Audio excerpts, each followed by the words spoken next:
It's the best Kiwi event in New Zealand, this. Crossing New Zealand in 1 or 2 days. Why do I do it? Because I love it. 3, 2, 1, go!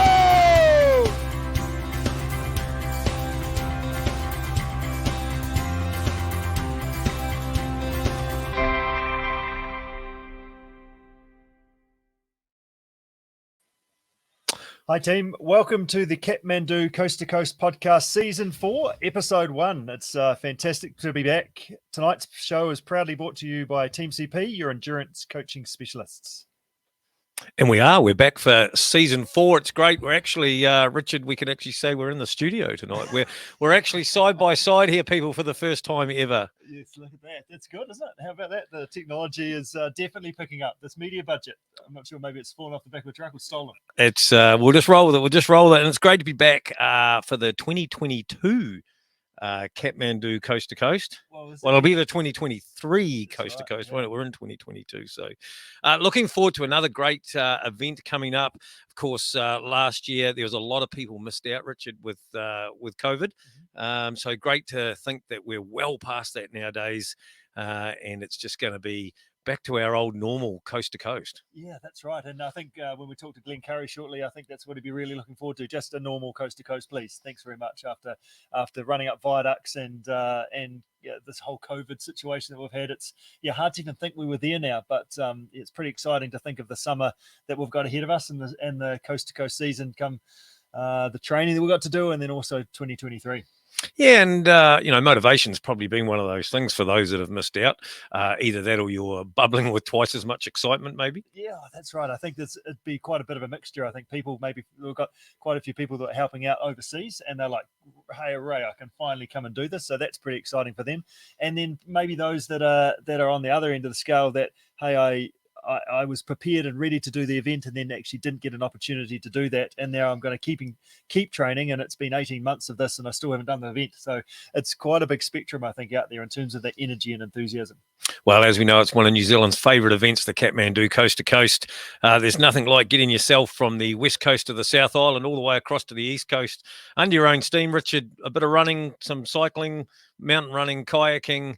One of the toughest races, the toughest race maybe in New Zealand, and it's on a world scale too. Yes, exactly. And that's one of the things. I talked to a couple of guys from San Francisco the other day, and they've had this on their bucket list for a long time. It's definitely known out there in the endurance multisport type world as one of those iconic races. And it's just the skills. You can't just turn up and do this. You've got to actually keep yourself upright over the mountain run, through the paddle. You've got to figure out your biking and all the logistics and skills and gear that goes with it. So it's pretty exciting.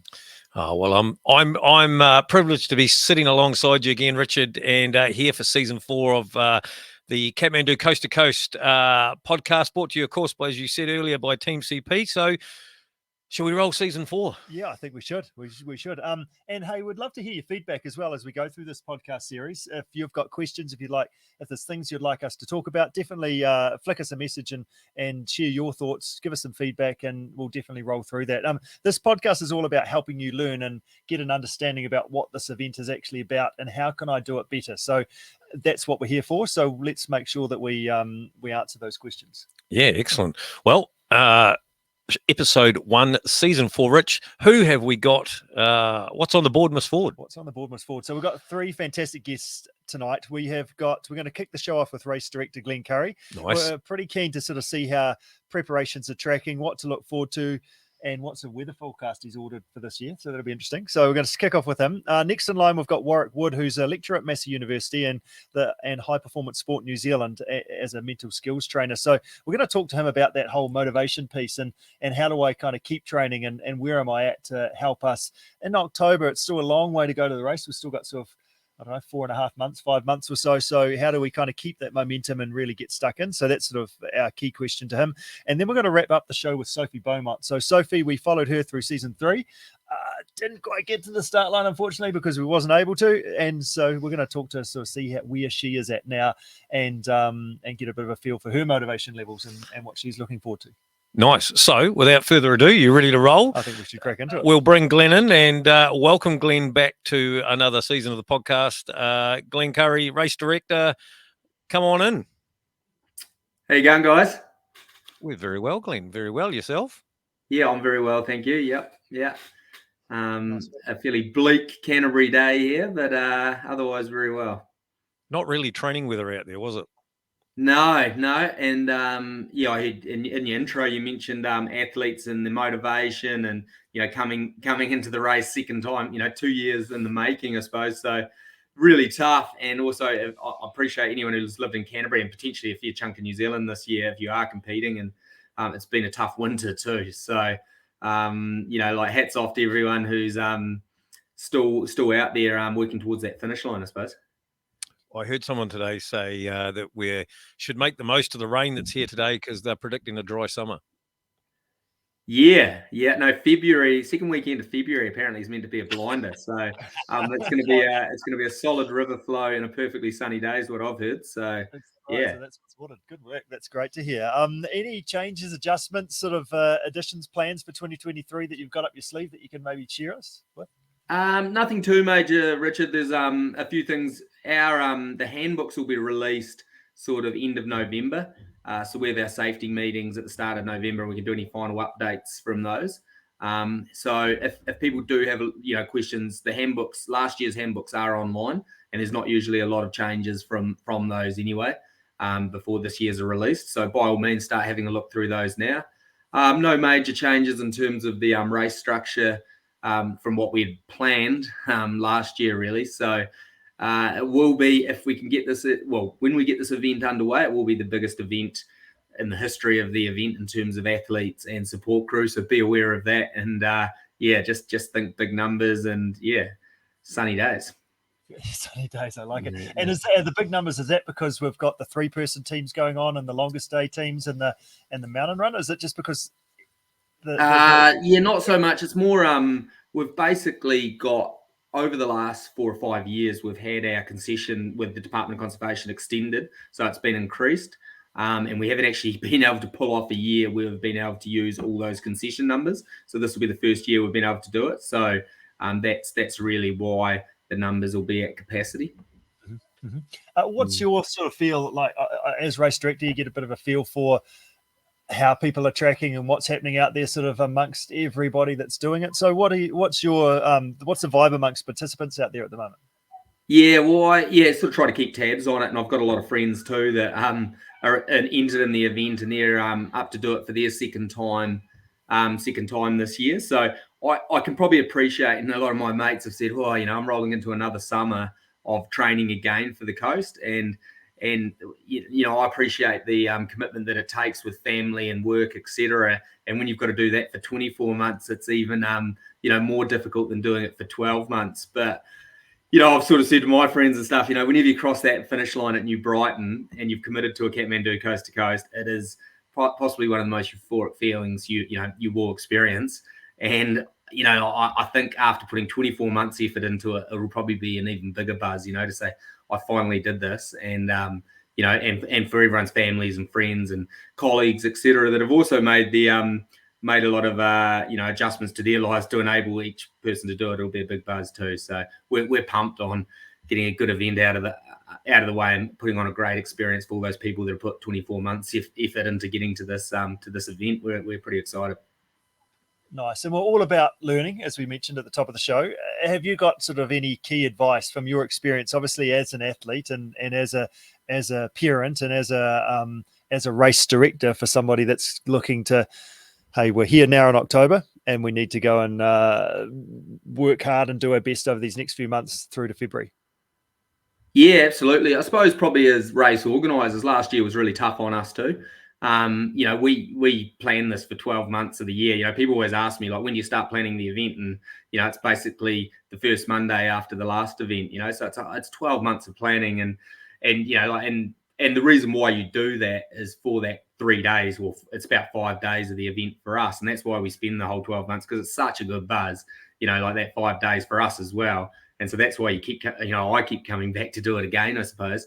And, last year was probably a bit of, it was tough on my team as well, because there's a lot of extra effort in just to get that wide event we ran underway. It was, it really changed our January, I suppose, and made things a lot, more challenging. So probably for me as an athlete and race director and whatever, I always like visualization is a big thing. And even when I used to race, I used to try to visualize that feeling of the finish line. And I suppose I had a bit of competitiveness in me too, to visualize actually, getting, where I could finish, etc. And so I'd say to everyone right now, when it is tough, start visualizing those trips in January when the sun's out and you're saying, yeah, this is, I see why I do this. And those missions, etc., and then start to visualize that finish line, because it will be worth it, and you'll be, you'll be thankful that you did put the commitment in over the next 4 months for sure. And it's those little bits, isn't it? Just keeping on, those little moments, those little sort of training sessions you do on cold, rainy days, sort of thing, that you actually, should I do that? Should I not? If you do a bit of that visualization, that makes a big difference. Absolutely, yeah. And I mean, you guys will know, I can't think of a finish line that I've crossed and I've turned around and looked back over the finish line, and and doesn't matter. You've had, even with terrible races, and you've sat there and gone, I wish I didn't do that. I don't ever remember one. So yeah. Yeah, nice work. How are the waitlist tracking? How's things going? So we are chewing through it. So yeah, we do have. We always try to put it out to people. We have a big churn, like from this point forward. So by all means, sit tight on those wait lists. If you have been training, keep training. Mm-hmm. They do churn a lot, and it's such a hard thing to predict. But every year, our predictions are wrong. We usually have greater churn than what we think. So by all means, hold tight, I suppose, if you are on the wait list. There's every chance. And we have had a large churn this year due to people, probably that, that 24-month wait, I suppose. And it's so difficult as a race in its whole, but as a race director and things, when the event's so damn popular, right? Like, everybody wants to do it, and there is a great wait list, and there's a lot of disappointment out there for some people who don't get in. Must be bloody tough on your side, because essentially there's nothing you can do about that, right? Nah, it's a real challenge, Angus. Like we want as many people as possible to be able to come and experience this event, and you guys will know how what it is to be part of it, and I know what it is to be part of it. So we want want to give that opportunity to as many people as possible, but we are restricted. It's just the nature of where the course goes, and we love the fact, and we'll do our best to try to give everyone the opportunity to get there. But it's kind of funny, I have a lot of guys probably that I used to race with have done the race a number of times and said, look, like we've done it this many times. We think, potentially we should have priority on depending on how many times you've done it. And then I get people at the other end of the spectrum going, look, we've never had the opportunity to do it, so we think we should get priority. So it's a real challenge. So all we've tried to do is put in a system that's fair to everybody, and it's just, it is a bit of luck of the draw, I suppose, and we feel the ballot system's the most fair way to do that. So that's why it exists. And we, as much as I'd try to squeeze everyone in, it's just it's not possible. And hopefully we can give as many people an opportunity to do the event as possible. And this year's going to be a very international option as well, isn't it? Because those people have been sitting on the wait list from overseas and sitting on the wait list again, and they actually finally get an opportunity to come and experience this race with us. So that's going to be pretty exciting as well, and quite something different from the last few years. Yeah, we've got people that have been sitting there waiting to do this race for 4 years, that have had transfers, etc., due to an injury and then COVID. So that's really exciting. We're stoked to have some internationals back at the event, because it is an international event. It is, you said, Richard, earlier, that it is renowned around the world. So it's going to be great to have that flavour back. And we just did a release on Alex Hunt, who's a really competitive open male from Tasmania, who's he's looking forward to getting back over here and shaking things up a bit. So it's going to be great to have that sort of international vibe again, I suppose. Yeah, nice. And is there anything else to share? Anything else you'd like to share with the Kathmandu Coast to Coast community? No, just I suppose probably last year's event was really, really challenging for us as a team.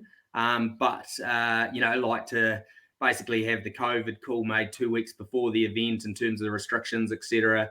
And then probably from my end, I just like to thank my team, because I sort of put it on them 3 weeks out that we were going to run the one day, and which was a huge load of work to make sure that everything was in place. And we're as a team, we're really proud of the fact that we did run that event. What we think we did allowed for a lot of other events was to say that, you can still have events, you just have to adapt. And we were proud of the fact that we were one of the first that basically, made those adaptations and said we can host something here.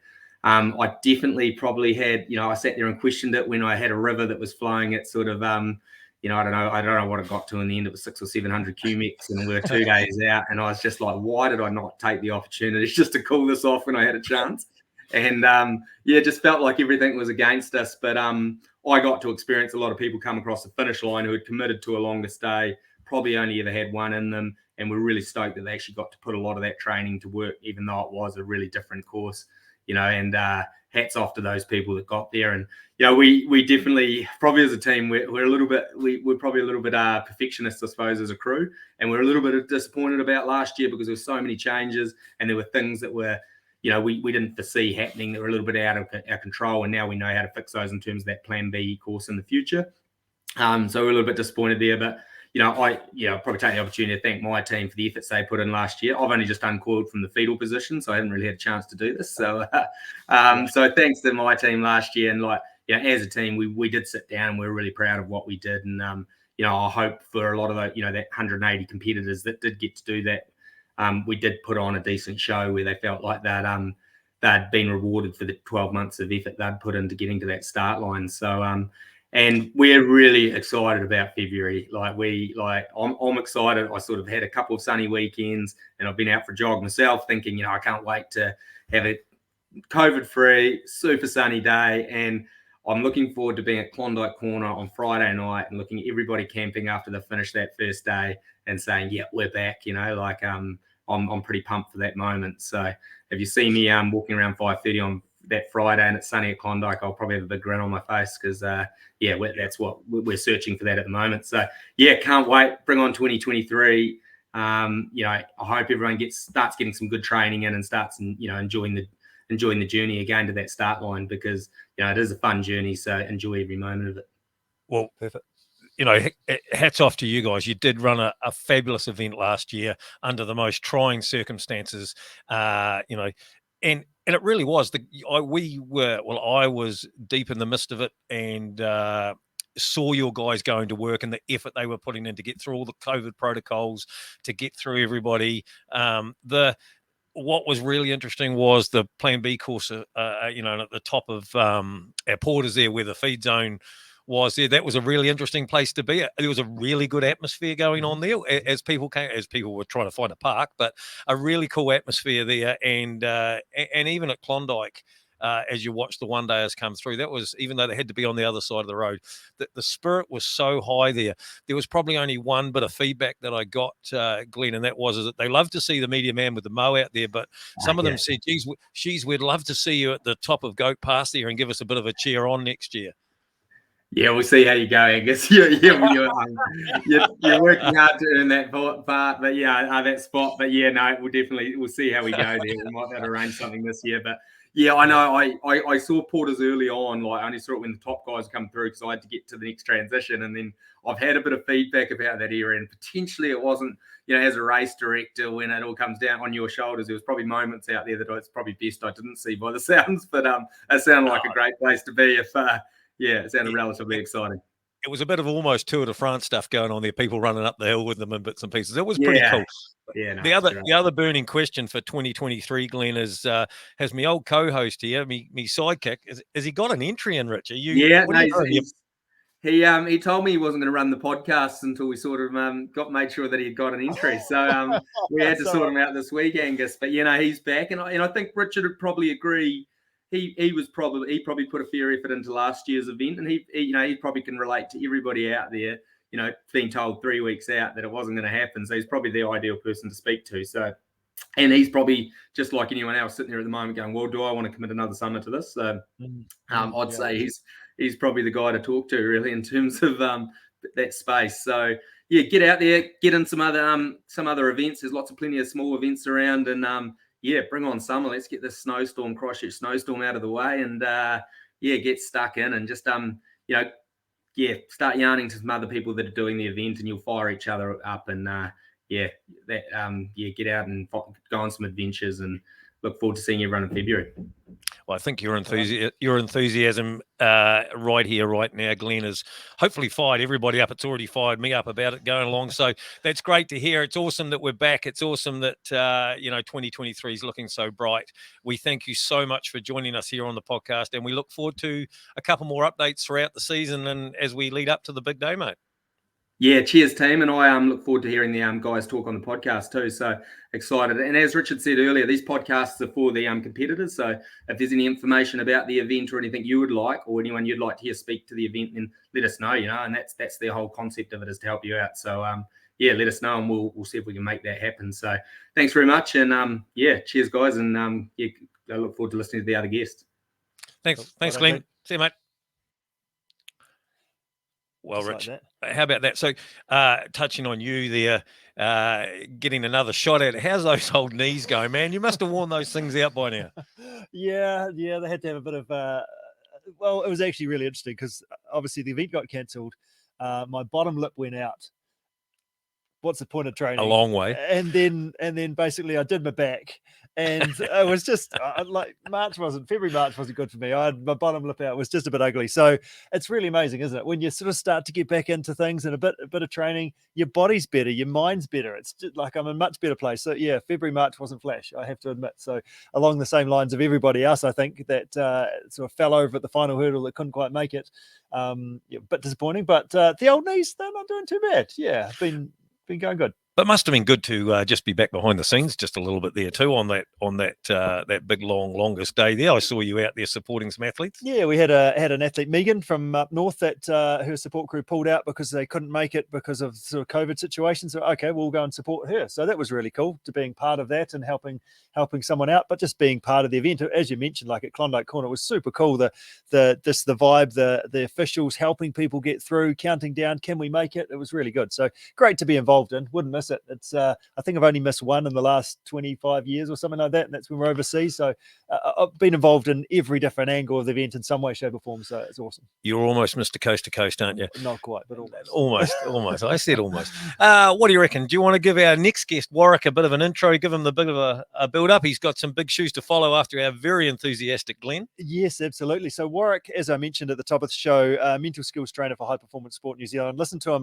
sort of 6 weeks ago or so as part of a Cycling NZ podcast that he did, and was really keen to sort of have a chat to him and get his expertise, his expert advice in regards to how do we actually keep that momentum up? How do we sort of build our commitment, actually get out and keep on doing this at this time of the year when, hey, it's still a while away, but I need to keep training. But why? Why do I need to do that? So have a bit of a chat to him about that. All right. Well, let's see. Warrick, welcome to our show, mate. Hey, guys. Thanks for having me. How are you? We're very good. We're very good. Where are you calling in from, Warrick? Calling in from lovely Riverhead, kind of northwest of Auckland. Fantastic. That's great. And tell us a little bit more about your background. You've been involved in coaching, and obviously you're a lecturer now for Massey University. So tell us a bit about sort of how you've got to there. Give us a bit of an insight into you. Yeah, awesome. Thanks. I'd love to. So I was, I've always been a bit of a sports junkie. Grew up playing various sports and really found, I guess, a strong sense of identity through being involved in sport. And in school wasn't overly academic, which is funny now, thinking, reflecting on what I do for a living now. But when I finished high school, the University of Canterbury had just started offering an undergrad degree in sports coaching. And that seemed like a kind of a logical, natural step for me. So did that, started coaching at various levels. And then when I finished that degree, was still kind of interested in learning more. It's almost one of those things where the more you learn, the more you kind of figure out that you don't know much at all. So stumbled into this opportunity to go over to Indiana State University and do my master's degree over there whilst serving as an assistant coach on a women's college basketball team, which was a great experience for me. And what I found through those few years over there was my attention and I guess my curiosity shifting a little bit from the specifics of one sport to the psychological elements of preparation and performance, and also quite interested in the social dynamics of sport as well, and how the environment and the relationships that we have can nurture performance or sometimes get in the way of us being able to kind of be present and actually perform in situations where there is a perception of pressure. So came back to New Zealand, followed my wife to be back to Wellington. Actually, we're both from Christchurch. Did a few jobs with some national sports and regional sports around coach development and high performance but always wanted to get back to university, kind of felt a pull back to university. So eventually enrolled in a PhD, and now really fortunate to have a position lecturing sport and exercise psychology at Mass University, and doing all the stuff that academic role kind of brings around teaching and supervision and a little bit of research, but also working as a applied mental skills trainer for High Performance Sport New Zealand, Auckland Cricket as well, and a few other local athletes and teams in Auckland. And just really grateful to be able to work with athletes and coaches who are so committed to their crafts, what they're doing, and pursuing, I guess, excellence, whatever that means for them. Brilliant. Absolutely brilliant. So clearly you're well qualified to talk to us about, as we talked about, motivation and things. So like it's been a long time for athletes thinking, preparing, training for this event, and everyone will have managed that differently, from people that have continued to train and putting the effort in, to those that have just put on the back burner and, oh, hey, I'll deal with it later. It's now October, time that we should be getting into the swing of preparing for things. What advice would you give those battling with the motivation to get out and about and actually get into some training, knowing that they kind of should, but I'm not quite there yet? Yeah, which is a really common struggle, right? It's a challenge for all of us. And I think we all know when we reflect on motivation that it ebbs and flows quite often, for many of us, more often than we'd probably care for. So the first piece of advice I always give people, and it's not probably overly helpful in the moment, but I think if we can kind of reflect on it, sometimes it can be quite helpful, is that piece around accepting that it does come and go. Some days we feel really motivated, really connected to our goals, and other days we wake up and it's just really tough to even get out of bed, let alone go swim or jump in, go jump in your kayak to paddle, or whatever it may involve. So I think that understanding and going easy on yourself a little bit as well, having some compassion that it will come and go a little bit, and that just in and of itself can help a little bit if it eases that tension or that frustration that we're not feeling super amped up today. That can be a really nice first step. We can also do things like visualization, which Glenn talked about. I think that's quite helpful when we're working towards goals that seem really far off. But we can do some other things that require a little bit more work as well. I sometimes get the sense when I'm talking with athletes that we're kind of missing the point sometimes a little bit. I understand that we are kind of grinding and getting through training for this big thing coming up. And there seems to be this real dissonance between training as something that we grind through for this big celebration at the end. And again, I want to acknowledge that is in some ways the reality of sport. But I think if we can try and bridge that gap just a little bit even, so that training becomes a little bit more important, and that the big day, the big moment maybe comes down a little bit, because the risk is, of course, that the moment or the race day doesn't live up to the hype. Mm-hmm. And not with regards to the event itself. I've been lucky enough to support crew for some athletes at Coast to Coast. I've never done it, but I know the event is just amazing. Yep. So the event will be great in and of itself, but you may not have a great day. That can happen. Things need to line up to have a really good day. And then also it's out of our control. Like something, can happen. You never know. A global pandemic just comes out of nowhere. And so if that's the big thing, or the only thing that is going to gauge any meaning or significance from the journey, that can be quite difficult. And also, of course, there's the risk of anxiety as well. That could trigger a lot of anxiety and stress for people. So I think if we can bridge that gap a little bit and really take meaning from training and from recovery and from connecting with people that we train with, that can be a pretty significant way to try and motivate ourselves. Yeah, that's great. And it's just about having fun, isn't it? Having adventures, getting out and with other people and really making the most of those opportunities to explore and do different stuff. And as you say, like, it's not all about the event. It's how can I make the most of an adventure in a couple of weeks' time, or, hey, I'm going to go along and run with a few others tomorrow night, that sort of stuff, and really enjoy that experience and hold on to that rather than think it's all about that thing in the future. Yeah, exactly. And it's so easy to do that. Like, as humans, we spend so much time getting caught up in what didn't happen last year and what could potentially happen next year. And sometimes we just lose track of what's happening today. Like, what are the things that we got to do today? How did we grow as an athlete? If it was all about recovery, then that's awesome. How did you go? Reflect on it. move forward to tomorrow. And I always find that really helpful for when we get to the moments as well. So when you get to race day, it's not the most important thing that's going to determine the success of the whole journey. It's just the next thing. When I go into lectures, for instance, if I feel myself getting anxious, I always try to remind myself, well, this is just what I'm doing now. It's no more important than the preparation I did yesterday. It's just what's in front of me. Yes. And once it's done, I'll go have a coffee and reflect on how it went. Nice. And is goal setting important? We talk about goal setting a lot in regards to that whole motivation commitment sort of piece. So like, is that something that we should be sort of playing with? And how do we do that? How do we break it down and make sure that's part of it as well?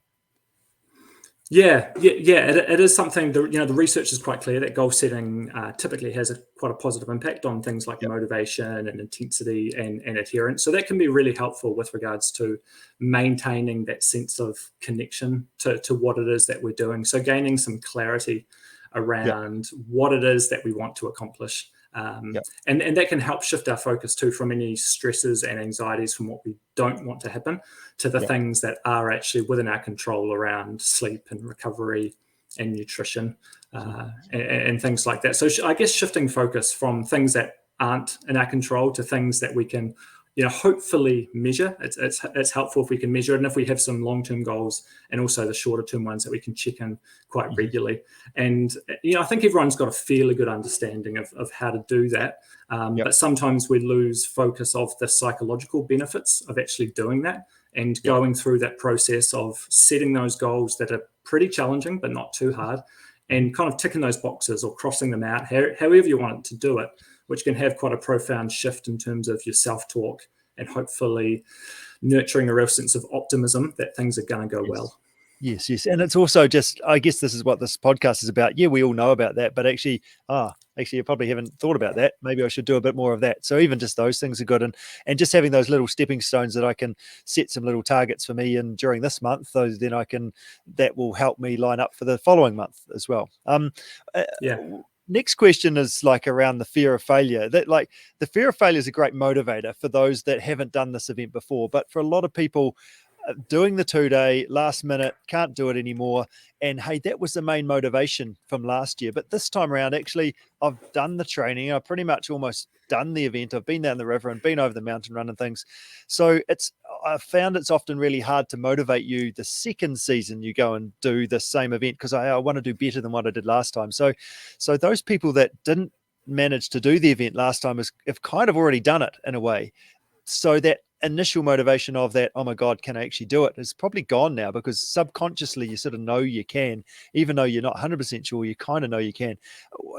How would you any advice you'd give to that in terms of that second season coming in to have another crack at it, just to help out, to make sure that we keep that intensity of effort and the training hours and those sorts of things that we've done? Yeah, well, something that just came to mind actually when you were asking that. It's a really great question, something I'm sure a lot of people are probably grappling with, either consciously or just kind of simmering beneath the surface and probably, dealing with those fluctuations in terms of motivation. And something that I think could be helpful to think about with regards to that is, it's really popular at the moment to be kind of thinking about your why, understanding your why. That seems to be really, really common at the moment. And I think sometimes going a little bit deeper than that as well. So knowing what's driving you is really helpful. And it's not just the amount of motivation you have, but actually what is it that's regulating that drive around, your identity or around family, around being a good role model. So those things can be super helpful. But I think sometimes going a little bit deeper can help with that motivation piece as well, around like, who am I as a person? And how does the coast to coast kind of link in? Or how does my athletic part of my identity contribute to who I am? And so I think those things that should be relatively stable could help with that motivation, particularly as things are being postponed and cancelled. So that could help maintain that sense of motivation. I think the other piece there is shifting from that mindset of the fear of failure to approaching success and curiosity around how it could go, which those two things sound very similar. It's around avoiding failure, approaching success, and it kind of sounds like the same thing. But when you think about what those two perspectives or mindsets would bring to an occasion, the first one, the fear of failure, is probably associated with stress and anxiety and a lot of thoughts around, what could go wrong, or letting people down that have sacrificed their weekends, sacrificing time with the kids. And I don't like to use that word sacrifice. It's more around making intentional decisions. But if we can try and adopt that perspective of this is about me being successful and making sure we gain some real clarity around what that success means. What does success look like for me? Is it just completing the event? Is it completing in a certain amount of time? Is it that sense of satisfaction that you get when you finish the line? And I think those things are more conducive to things like curiosity and excitement and, hopefully a sense of optimism. Yeah, good. Fantastic answer. How do elite athletes do this? Continue to train year after year, pushing their bodies to the absolute limit, to the peak of their performance, because, hey, that's their job, or that's they won that Olympic gold medal. But it's not, you can't just do that. It's years and years and years of training for something. From your perspective, obviously you work with some top level athletes, how do they keep going and going and going? Well, how have you done it for so many years? I guess to see if I can. That's a big part of it. That's a really good question. To push that, yeah. My knees still can. Am I allowed to ask questions? Yeah, exactly. Yeah, see if my knees can still cope. Might as well make the most of it. Anything that puts them on the spot is free game. No, it's a really good question. And I think it's really important to acknowledge too that it's really challenging and they don't get it right all the time. Yeah. I think it's easy to kind of assume that they always nail it, even when they are doing personal bests or seem to be achieving. It's very rare that everything lines up perfectly. It's typically trained too hard, recovered too much. You made some mistakes. So it's really important to acknowledge that it is really challenging, and we are of course beginning to see more and more frequently athletes who are in the spotlight, acknowledging things around their mental health as well, and that being an athlete is really difficult, which is good to see people talking about that. I think the ones that I have been really fortunate to work with and who I have seen do that pretty well, regardless of their kind of placing or the more objective success, but the ones who I feel more subjectively are doing things really well. They seem to have a good level of balance in their lives. So, we're often talking now about kind of athlete identity, and that it's really important that athletes have, a really strong foundation and real clarity around who they are beyond their athletic performances. So everything's not on the line each time they go out there, because, completing something like the Coast to Coast, I mean, that's so tough in and of itself. Without lumping on top of that things like validation and self-esteem. And that's certainly something I see with high performance athletes, is they've got a real strong sense of who they are. They seem to act with their values in mind and their goals in mind. So they've got that clarity around what they're trying to accomplish, and then they make decisions that are aligned to those, which is tough, for an elite athlete. And not that all elite athletes are fully professional, but I'm sure even a lot of the listeners to the podcast will appreciate that even being like a serious recreational athlete, it's quite consuming. Yes. You're thinking about what time you want to go to bed and what kind of social events you can commit to, because you've got a long run the next day. So that's really difficult. And you're at your desk all day Googling shoes and bikes and things when you should be working, or is that just me? Is that that's awkward? Yeah. No, that sounds right. Yeah. Exactly. It becomes a 24/7 engagement, doesn't it?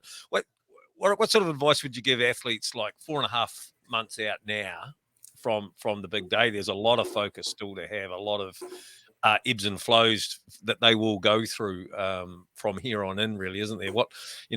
Should there be goal setting, worrying about techniques, or just having fun? What advice would you give? Yeah, it's probably those things you just mentioned. I really, I enjoyed listening to Glenn earlier, and I liked that one of the final things he said was enjoy the whole process. And, unfortunately, it's coming back to lots of cliches is often the best thing to do. So it is around enjoyment, trying to find ways as regularly as possible to make it fun and make it exciting and make it challenging. So if you don't find the kind of training that you're doing currently intrinsically satisfying or rewarding, then spend a little bit of time reflecting on how you could integrate some other elements into that, whether it's competition, working out with a group, or if you are working out with a group and you find that a little bit overwhelming, then work out on your own if that's the best thing for you. So finding out what works best for you, trying to keep it exciting, potentially spending a little bit of time thinking about how you want to feel mentally on race day, and kind of working backwards from that. Like, what's going to put you in a position to feel really excited, really optimistic about how the day's going to go, but also a sense of calmness, clarity around your nutrition, around your equipment, things like that. So a little bit of planning in that regard can be really helpful too. Awesome, Warrick. Hey, really, really appreciate your time and effort. Some fantastic insights there, and that's one of the best things about this podcast for me, is that it's just sort of just helps the motivation and helps amp you up for what's ahead. So really, really appreciate it, and look forward to seeing you down at the Coast to Coast sometime soon in the next few years. Yeah, hopefully I'll be there next year. My brother-in-law's Ryan Kiesanowski, who's been doing it for a long time. So yeah, hopefully we'll be down there again. You know all about it then, don't you? Very good. Thanks, Warrick. Catch up with you sometime soon. Cheers. Well done. Thank you. Cheers. Now, if you need motivation to go training, Richard, always families are a big motivation, isn't it? And a lot of people, well, it's sometimes the relief as well. Like he says, when you, like Warrick talks about, it's very consuming as an athlete, but having some family at home sometimes is that break, is that relief, is that segregation from that. Well, man, you must have that in spades in your household. Well, we've got 4 kids. Yeah, it's pretty busy. We've just signed up an indoor futsal team for Friday night, so hopefully that keeps my knees and ankles in one piece. But I'm really sorry about that, but I told you earlier that Friday night's pub night, mate, and I've got prior commitment. I'm pleased you've got your priorities sorted. That's really good. But yeah, exactly. But also, I think it's trying to get them involved. I think we've talked about that in the podcast before. We're organising a double kayak, so we can I can do some river trips with the crew as well, to sort of, well, I can call it training, but it's actually taking the kids out on adventures as well, which is part of it too. So yeah, it's the balancing act, isn't it? And we don't always get that right. We'll get it right sometimes, but it's always up and down in terms of what's going on. So yeah, it's part of the adventure. Well, ups and downs. Our next guest knows all about ups and downs. So close to getting there, yet so far away this year. But back again, we must welcome Sophie Beaumont back to the show. Welcome, Sophie. Kia ora, guys. How are you? Oh yeah, pretty good. How are you? Good, thanks. We're living the dream here in our newfound studio, with our Coast to Coast t-shirts. Oh, look at that, Sophie! You must be sick of us by now. I almost apologise for dragging you back on the show again. How are you? Just let's have just a moment to sort of reflect on the last, I don't know, maybe 18 months or so, really, isn't it? Because you were with us on our podcast all the way through last season until that didn't quite happen. But talk us through sort of that period for you up to how you are going now. Yeah, look, it's interesting reflecting back. I think the cancellation, obviously, it hit pretty hard. Like, it was a pretty tough pill to swallow. But at the same time, I think, I don't know, I swallowed it pretty easily because we kind of saw it coming, we expected, we knew that events were getting cancelled left, right and centre. And it was, I don't know, I found it tough. But at the same time, for me, there was never any question about, well, would I keep training? It was always, the day it got cancelled, I thought, okay, cool, I guess I'm training for another year then. Were you ready? Were you ready for that? Like, were you at that point that you were actually ready? Or did some of you go, hey, this is an opportunity. I can get another 12 months of training in here?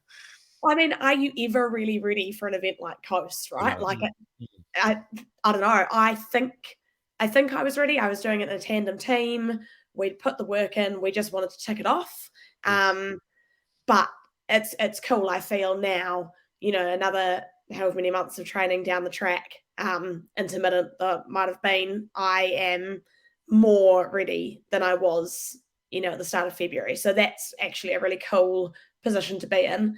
But it's definitely been a bit challenging to keep the motivation. Not so much, because Coast got cancelled. It's not even really that. As far as I'm concerned, I was always planning on doing it again and doing it as an individual. So it's just kind of been a natural continuation of that journey anyway. But more just, I don't know, I got COVID and I've had about 3 winter colds. I'm just on the back of yet another one. And it's been cold and it's been miserable. And, that stuff's, it's been hard. Yeah, exactly. Yep. Yep, and that's okay. It's good to acknowledge that, as Warwick said, that actually that's all part of it, and it's a matter of seeing what the summer is ahead of us and getting excited about that as well. And you do enthusiasm well. Yeah, I'm a big fan of enthusiasm. I find it's the best way to make the whole thing more enjoyable. Yeah, nice. Your tandem teammate Nicole, she was on the podcast with us last year. Is she lining up for the event again?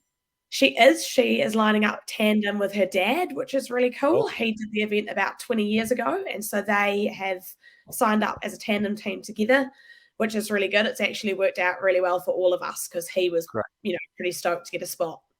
Yeah, awesome. That's super good. So what's the goal for this time around for 2023? That's a question that I'm asking myself quite a lot. On the one hand, I keep telling myself that I just want to do it. I want to tick it off. I want to cross the finish line. On the other, I'm wildly competitive, and I'm not saying that I have the ability to do phenomenally well or anything, but I think what it comes down to is I want to do the best I possibly can. If I cross that finish line in New Brighton, having pushed myself as hard as I possibly can, I will be really, really stoked, no matter what that looks like on paper. Yep. So to do it, but to do it in a way that leaves me feeling like I've given it my all. Good. And you are wildly competitive. We found that out during the winter when we went on our winter adventure days. And here we are walking up the hill and Sophie's chatting away. I was like, how do we get Sophie to quieten down? So I pick up the pace a little bit more. She's still chatting. Pick up the pace a little bit more. She's still here.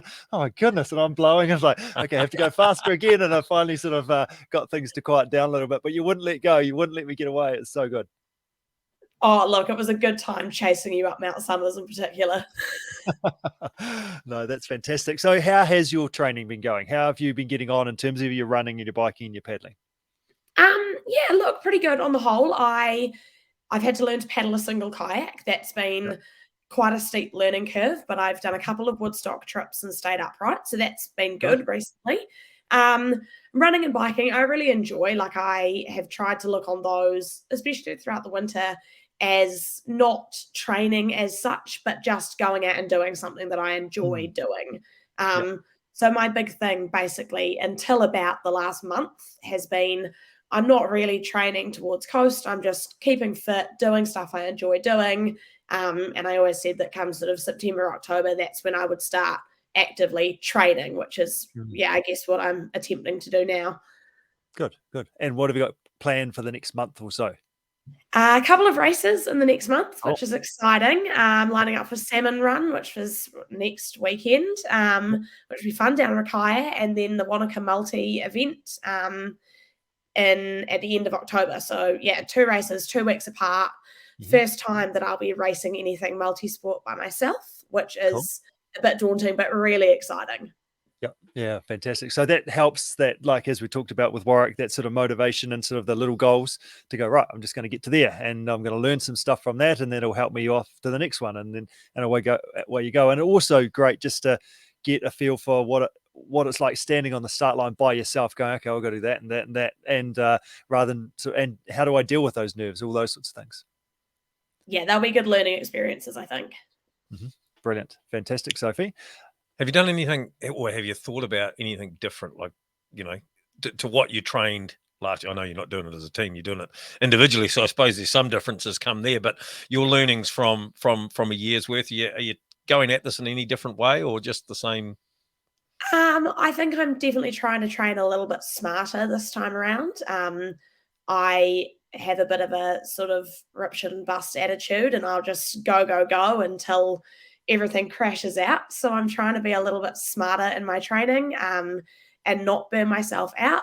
I don't know how successful that's been because I can't resist chasing people up hills, but it's been a nice theory to work with at the least, if not in practice.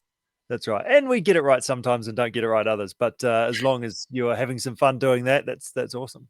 Yeah. Well, you're better to have, I would have thought you're better to have too much enthusiasm, and be chasing it and, than not have that motivation to actually get out there and do it, eh? Perfect. Yeah, no, that's awesome, Sophie. Hey, so all the best for your race next weekend. The Salmon Run, we'll be there cheering you on. I'm going to do it. We've got a couple of guys that are a bit injured, so I've said, right, let's do a team. So I'm going to do the bike ride. So I'll see you there, cheering you on. And yeah, all the best for that. Yeah, exactly. It's on. That's right. But I'm only doing the bike ride, so you've got a bit to do after that. So be careful on those ones. He's always pretty good to draft behind. Yeah. I can vouch for that. It's a good place to sit on his wheel. Yeah, good job. No, that's awesome. Awesome. Well, hey, thank you so much for your time, Sophie. All the best. We'll look forward to catching up again soon. And thanks for your time and thanks for your insights. Cool. Thanks so much, guys. Nice to be on. Good job. Well done. See you later, Sophie. Bye. See ya. There was a comment that I heard a few months ago. There's no such thing as motivation because it goes up and down. But what we can deal with is dedication. We can be dedicated to the cause to do a little bit and a little bit and a little bit to get on our feet on the floor and be dedicated today. And therefore, because motivation does go up and down. Hey, what is motivation about? So I think that's one key thing that would be a key tip from my perspective on all these things that we've talked to tonight that just come to my head. But actually, it's quite good, isn't it? It's very good, isn't it? Yeah. I've been struggling myself with motivation lately, and was saying, the other day, just get to the mailbox. That's the first step, right? Go and see your mailbox. Yep. I think actually Sophie made a good point there. She can get to the end and know she's given it her all. Then that's the most reward, and that comes in different ways, right? So you can get to the end, have the most perfect race, given it your all, and life's good. And the same thing, you may get an injury along the way, and you've had to back right off. But in the same respect, you've given it your all and still got to the finish line. I think that's really important, just to get to that finish line, right? Well, yeah, and get to the start line in one piece as well, and that's the hardest part. And then whatever happens, this whole race is about stuff going wrong effectively, and it's how you deal with that. And your goals and around the event often changes as you've got a flat tire and you're last now. Okay, well, I'm just going to get back on the bike and do as best as I can. And often they're the best experiences when you're just doing your best and not really looking around too much else. But I mean, it's such a positive environment from the training perspective to the actual race day that people are just helping one another. And that's the best thing about this. So I guess get out and enjoy your training and your adventures. And then, hey, this coast to coast is really just the push that we need to get our feet on the floor tomorrow morning to do a little bit, and then we have a great day because you feel good because you've done some fitness. And there is so much enthusiasm out there. We led today with Glen Currie, race director, and he was just fizzed up. Man, was that boy fizzed up. But already, I'm seeing lots on Facebook, lots of people, that Ashburton community at the moment is pretty hot on Facebook. They're out there kayaking and running and doing lots of stuff already, driving each other along, and that's bloody cool this far out, that everybody's just getting into it. So the Kathmandu Coast to Coast 2023, it is going to be hot. It's going to be busy, as Glenn said. There's going to be a lot of people there, mate. I am stoked to be back here. I think I'll have a high five. We're back in the studio, back for season 4 of the Kathmandu Coast to Coast podcast. Of course, brought to you by Team CP, your endurance coaching specialists. The captain, Richard Greer, alongside me, Angus Petrie. Thank you very much for joining in with us. We'll be back in next month with another one. Good job. Until then, train hard, train safe, enjoy. It's the best Kiwi event in New Zealand, this. Crossing New Zealand in 1 or 2 days. Why do I do it? Because I love it. 3, 2, 1.